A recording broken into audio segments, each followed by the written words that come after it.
Hello. So, as the market matures, we'll end up with multiple chains, most likely. And on top of that, there's central banks that might start issuing their own currencies. So we'll have to start solving problems of cross-chain transfers and development on different blockchains. So in order to discuss this, I have our panel. So Andrei Falev, CTO of Neon Labs. Michael Burgers, CEO of the REN project. Van Fu, co-founder of technology Floating Point Group. Welcome. Thank you. Thank you. Thank you.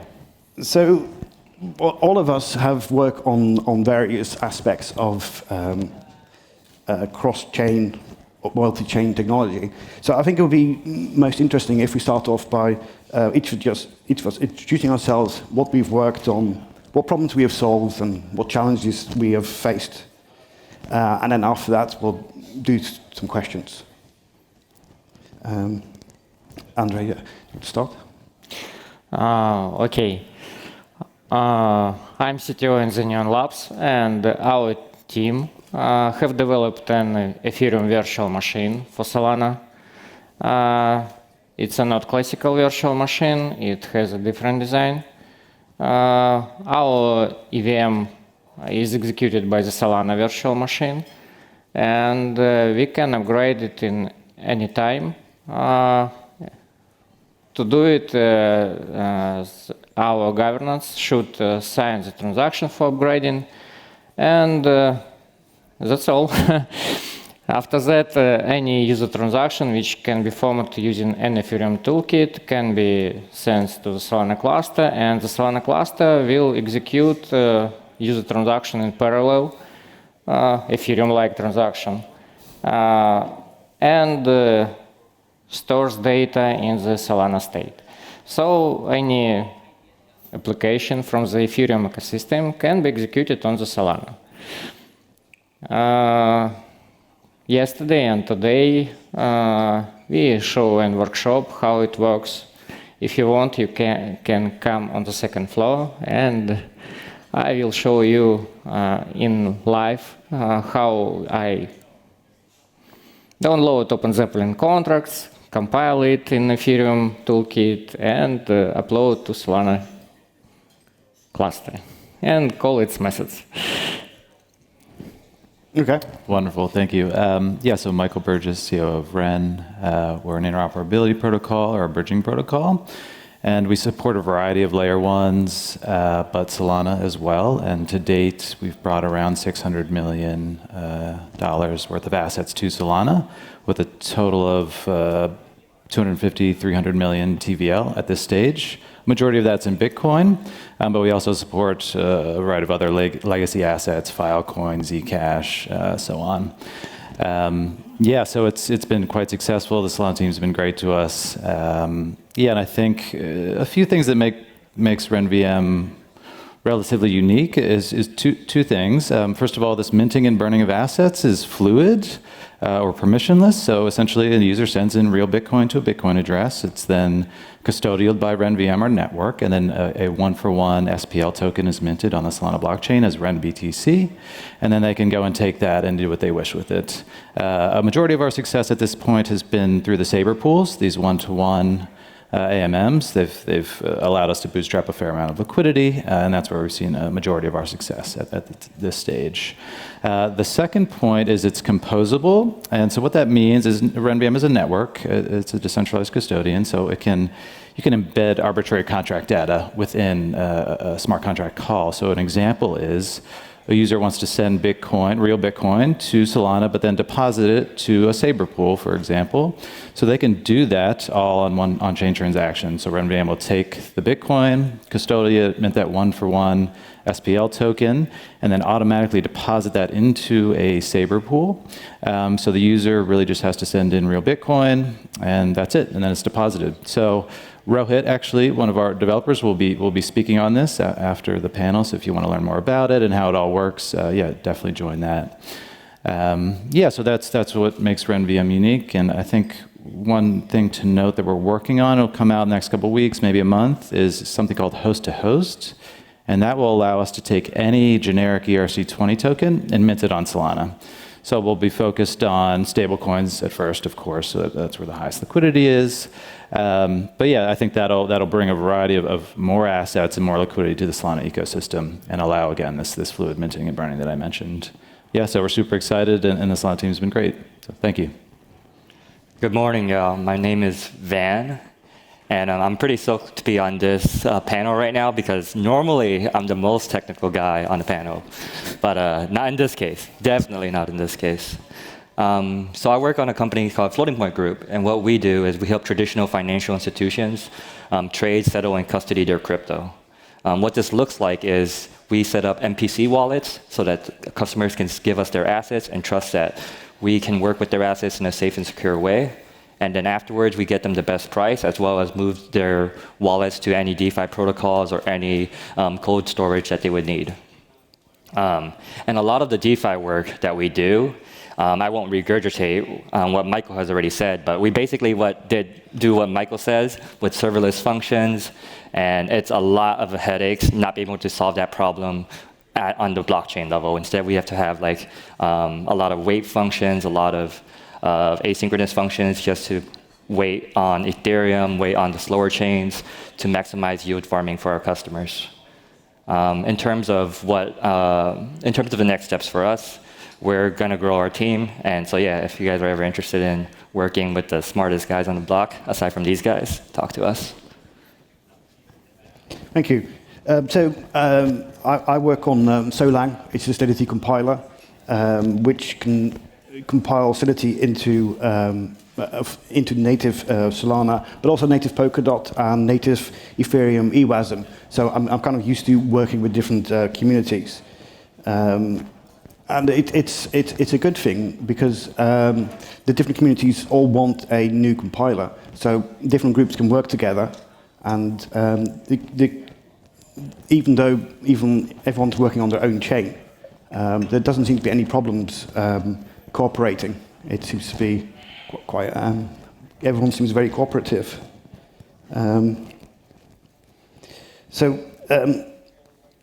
Van, when I spoke to you, you mentioned that the financial institutions, you help financial institutions to sort of evaluate different chains. So, what criteria would they use to compare chains? Yeah, so I'm sure everyone in the audience have heard about the blockchain trilemma, right? You can only have two of the three being scalability, security, and decentralization. Well, in the future of blockchain, institutions will care about a few other things too. We've seen already some of these things: permissions with respect to Ripple and XRapid. You've seen a better UI UX with respect to the newer blockchains out there that are a little bit easier to use than Bitcoin. And really, transparency is a bigger one that will come out in full force once institutions start moving in. And it's not, I don't think it's realistically possible to have one blockchain solve all of those problems. Instead, you would need to have a multi-chain solution. There would be a blockchain per solution. And hopefully, the surface area of all of the blockchains combined together adds up to meet all of the standards that you're looking for. And where I see Solana playing a part in all of this is that because of its focus on scalability, it definitely has a place in being the nexus blockchain, like where everything gets settled. And sort of where Michael spoke kind words about the Saber community and how their protocol is moving tons of money right now, and their TVL is incredibly high. Shout out to Ian if you can hear me. That's how we see the future of blockchain as well, where all of the other larger chains, or not larger chains, sorry, all of the other chains on top will communicate down to the Solana layer, will make all of the bridges will exist on the Solana layer, all of the money will move through the Solana layer by virtue of the fact that Solana has focused on scalability. that doesn't mean that other chains don't have their place. A chain with transparency will be on top of Solana. A chain with security will be on top of Solana. But yeah, I really do see that the realistic paradigm of the future of blockchain will be a multi-chain future. Michael, do you want to say anything more about that? Yeah, actually, I couldn't agree more. I think Solana will serve, and this is, I'm pontificating here, but I think Solana will serve as kind of a global settlement layer for a Forex market. I mean, we're going to be bringing a variety of stablecoins over that are not native to Solana, and there'll, of course, be native token contracts like USDC that are just natively minted on Solana. So you can think of it, again, as this global settlement layer for a Forex market where you have all these stablecoin assets coming in, pair that with the Sabre pools, and you can move one-to-one to a variety of the different assets. And with Solana's speed, I think that's going to be very conducive for that type of product to come about. So yeah, I'm personally looking forward to it. I mean, you know, of course, that'll be something. You know, just bringing the assets and the liquidity, of course, will be an effort.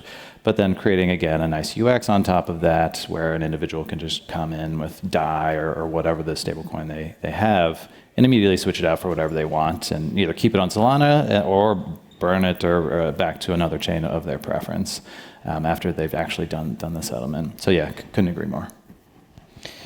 Look, you mentioned bridge aggregators, which was a new concept to me. Can you talk a bit about that?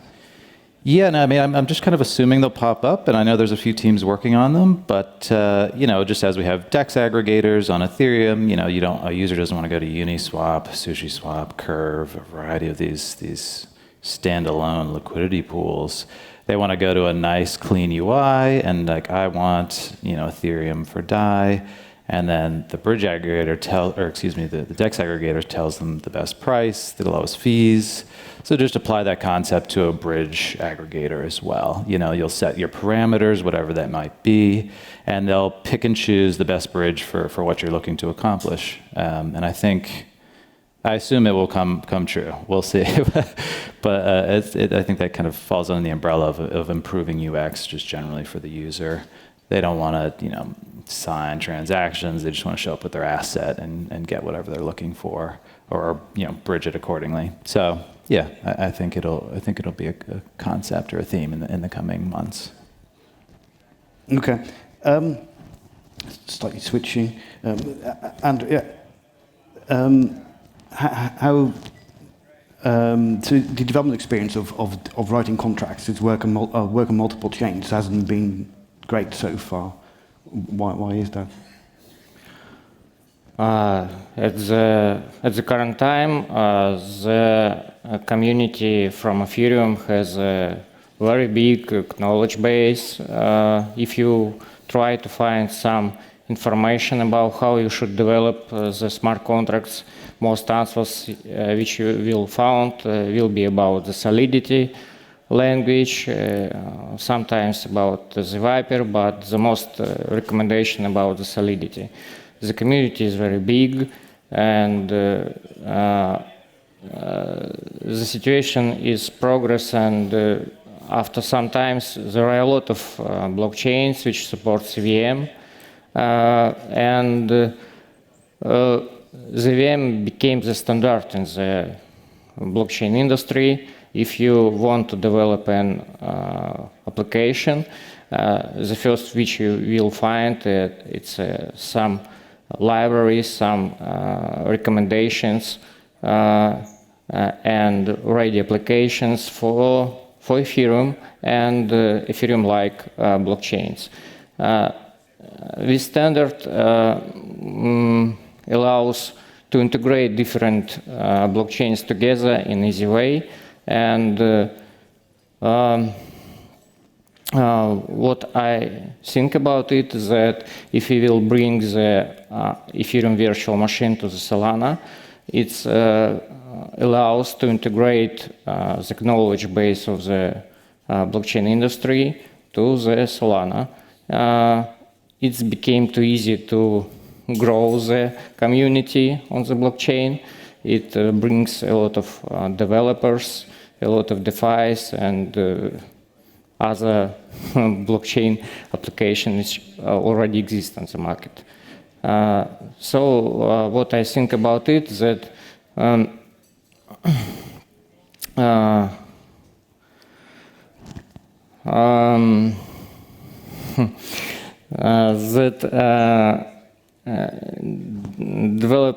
developer experience is it's a very big advantage for any blockchain. I think that's all what I want to say. So you've been working both in the Solana community and the Ethereum community to make this work. So what's it like working across communities? Are communities receptive, or people prefer to work on their own?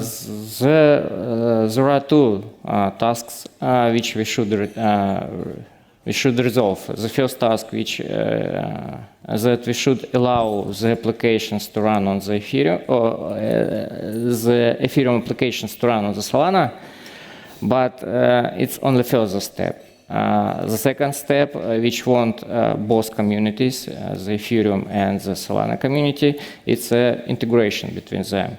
And this is our main competition at the current time. We should, we created an Ethereum virtual machine can execute simple Ethereum, not simple, any Ethereum application, but the next step we should integrate them with Solana. So this is the main point of both communities, the Ethereum and the Solana. Applications from Ethereum want to get the sources and fast integrate it with Solana infrastructure. When Solana community waits Ethereum applications to integrate with them. This is the main direction of our communications with both communities, Solana and Ethereum. Okay. Michael, what's your experience of working with different communities and bridging them? Yeah, of course. So we support, I think, 7 blockchains at this point. So we have, Max and I, is one of my team members. You know, we're in the trenches dealing with community members from a variety of ecosystems. You know, Ethereum's been great to us. Of course, a variety of our volume's been there. That's who we first supported. You know, and they all have their nuances, of course. But yeah, Ethereum's been great, but Solana's been fantastic. I mean, I think the easiest thing to say is they're just hungrier. You know, that be the community members, the developers, you know, the dApp developers as well. Yeah, I mean, everyone's a bit hungrier here, so they've all been great to us. You know, everyone's relatively collaborative.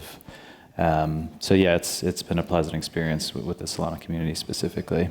And yeah, I mean, to piggyback off your point previously, I mean, I think developer tooling is so crucial. That's something that we put a lot of effort in, at least on the Ren team. We've this ability to move assets to and from Solana. We have a third-party SDK, and basically that allows any user, or excuse me, any developer to basically build an application or front end that allows you know, their dApp to bridge assets using RenVM under the hood.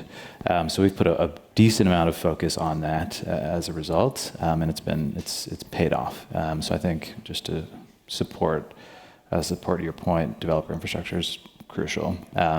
Yeah. So to summarize, Solana's been great from a community perspective. Sean, if you wouldn't mind me asking, what's your experience with you know, coordinating 2 developer communities? Yes. It's been very good.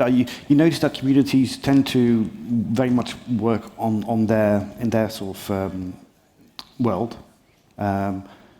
So, in fact, working across communities is great because you get a slightly bigger view. But I haven't come across any difficulties working across communities. Everyone seems to be very supportive.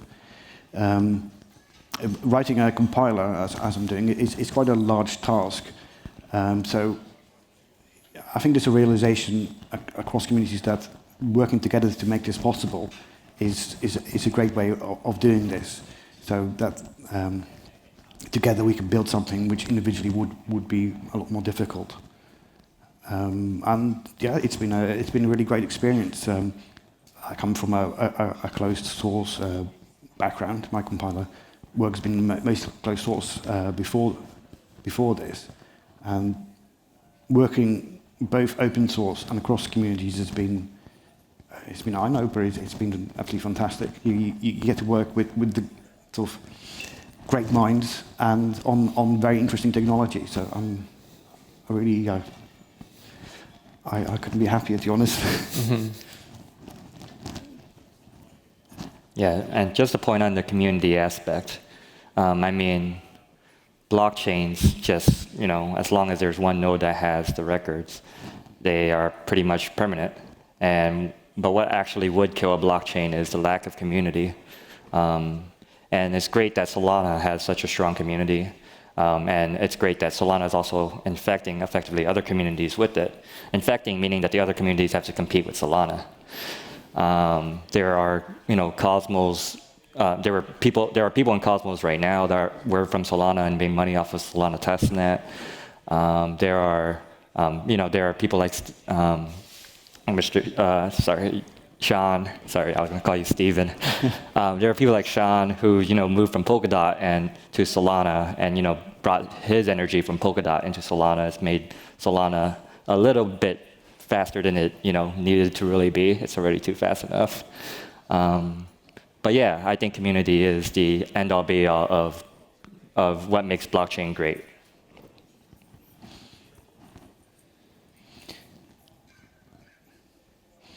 I think it might be interesting to kind of gaze in the crystal ball and think about what sort of things we think how the market is going to develop.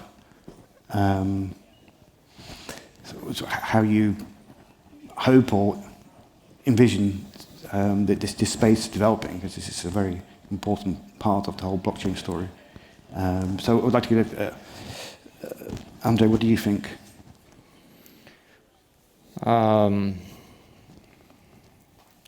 I think that not developer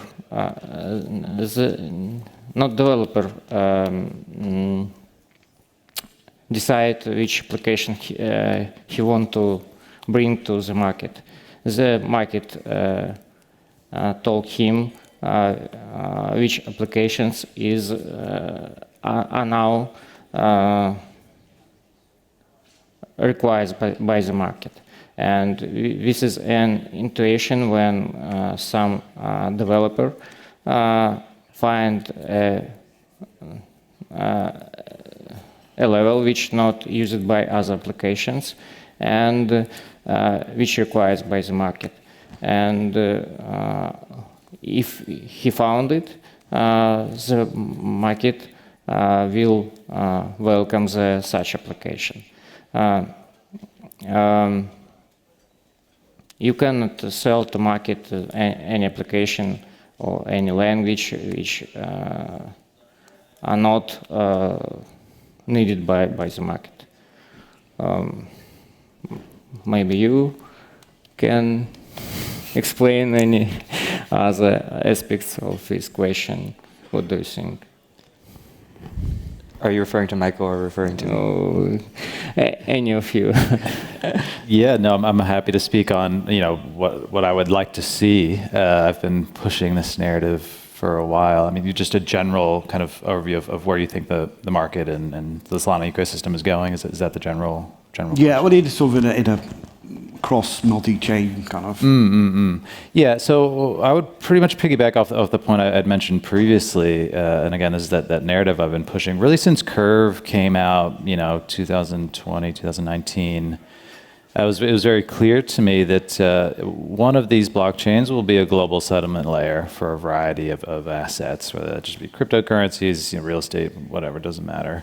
It'll be put on chain, and then there'll be a global settlement layer. And I think with the advent of Saber on Solana, there's a really solid chance that will indeed be Solana. So again, this Forex market, I think, is something I'm really excited for, and we're personally pushing for as an organization, but that's quite conducive, I think, to this ecosystem in particular.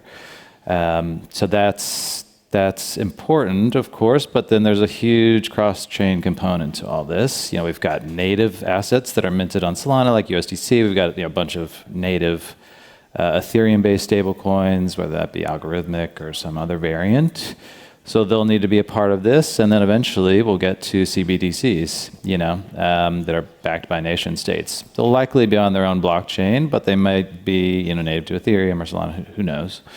But nonetheless, they'll need to be bridged to some degree. So creating infrastructure for that particular use case is crucial, and that's something we plan on working on. So that's kind of how. Well, that's what we're predicting and building for, basically. So I'll leave it at that. Van, do you have any? Yeah. So I guess I talked a little about what TradFi would want to see, but I'm not sure if you guys care about TradFi. But what I want to see, as a developer myself, is that right now, Solana is written in Rust. A lot of people here are very familiar with JavaScript, or very familiar with Python. I'm sure some of you guys are familiar with, I was going to say brainfuck. I guess I said brainfuck. But there's a language for everything, whether it's a trivial language, or whether it's a high-level language like Python or JavaScript, or whether it's a low-level language like Rust. And I think that the blockchain you will use will be highly dependent on what application you will try to work on. So right now, I think that crypto as a whole is trying to solve the infrastructure problem, building the right infrastructure, making the right design decisions in order to further our goal of building the right apps afterwards. Luckily, I think we're getting quite close to solving the scalability problem. And perhaps another blockchain will solve another problem. But at the end of the day, what I want to see with the blockchain community as a whole is that cross-chain interaction would be easy, inter-blockchain communication would be easy. If I could put in USDC, Solana, get out USDC Algorand or USDC Ethereum, that would be great. And there are pros and cons to each USDC description, but at the end of the day, there is going to be enough demand for all of these blockchains. Okay. What about you, Sean? What do you think about it? I tend to look at it from a sort of developer experience, and at the moment, most of the languages are still evolving for smart contracts. So Solidity is very Ethereum-centric. That would be nice if that could be more cross-chain. There are various Rust frameworks for different chains, each with their advantages and disadvantages. Just need to kind of settle in some sort of way. There's right now, if you want to port your smart contracts from one chain to the other, you can either do everything in EVM, or you can rewrite your contracts. If you rewrite your contracts, you need to reorder them, and that's expensive, and comes with risk. So some solutions that would be good, and I think time will bring that. Yeah. Anything anyone would like to add? Round of applause for Sean. I will say one thing. We are hiring. I forgot to mention that. So if you want to work on this vision that I've outlined, please apply at jobs.renproject.io. Thanks, guys. Thank you. Yeah. Cheers, man. Thank you so much, Sean. Thanks Cheers. so Yeah. much. Thank you.